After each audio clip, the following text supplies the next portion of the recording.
ನಂತರ ನ್ಯೂಸ್ ಎಟ್ 1ಗೆ ಮತ್ತೊಮ್ಮೆ ಸ್ವಾಗತ. ಕರ್ನಾಟಕ ನಾಟಕ ಅಕಾಡೆಮಿಯ ವಾರ್ಷಿಕ ಪ್ರಶಸ್ತಿ ಪ್ರದಾನ ಸಮಾರಂಭ ಕಳೆದ ರಾತ್ರಿ ಬೆಂಗಳೂರಿನ ರವೀಂದ್ರ ಕಲಾಕ್ಷೇತ್ರದಲ್ಲಿ ನಡೆಯಿತು. ಸಿಎಂ ಸಿದ್ದರಾಮಯ್ಯ ಅವರು ಪ್ರಶಸ್ತಿ ಪ್ರದಾನ ಮಾಡಿದರು. 2022, 23 ಮತ್ತು 24ನೇ ಸಾಲಿನ ವಾರ್ಷಿಕ ಪ್ರಶಸ್ತಿಗಳನ್ನು ಪ್ರದಾನ ಮಾಡಲಾಯಿತು. ಕನ್ನಡ ಮೀಡಿಯಂ ವಾಹಿನಿಯಿಂದ ಸಂಪಾದಕರು ಸಂಸ್ಥಾಪಕರು ಆದ ಹೊನ್ನಾಳಿ ಚಂದ್ರಶೇಖರ್ ಅವರಿಗೆ ಪ್ರಶಸ್ತಿ ಪ್ರದಾನ ಮಾಡಿ ಸನ್ಮಾನ ಮಾಡಲಾಯಿತು. 2024ನೇ ಸಾಲಿನ ವಾರ್ಷಿಕ ಪ್ರಶಸ್ತಿಯನ್ನ ಇವರಿಗೆ ನೀಡಲಾಯಿತು.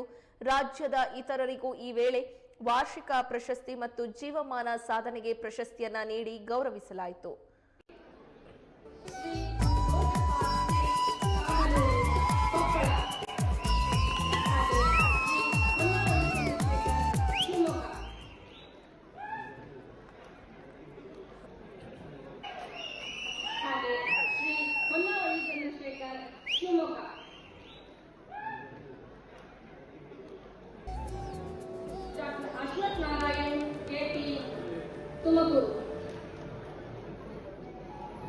श्री अब्राहम दिशिल्वा चामराज, श्री रायप्प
ಕರ್ನಾಟಕ ನಾಟಕ ಅಕಾಡೆಮಿಯ ವಾರ್ಷಿಕ ಪ್ರಶಸ್ತಿ ಪ್ರದಾನ ಸಮಾರಂಭ ಕಳೆದ ರಾತ್ರಿ ಬೆಂಗಳೂರಿನ ರವೀಂದ್ರ ಕಲಾಕ್ಷೇತ್ರದಲ್ಲಿ ನಡೆದಿದೆ.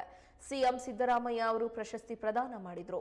2022, 23 ಮತ್ತು 24ನೇ ಸಾಲಿನ ವಾರ್ಷಿಕ ಪ್ರಶಸ್ತಿಗಳನ್ನು ಪ್ರದಾನ ಮಾಡಲಾಯಿತು.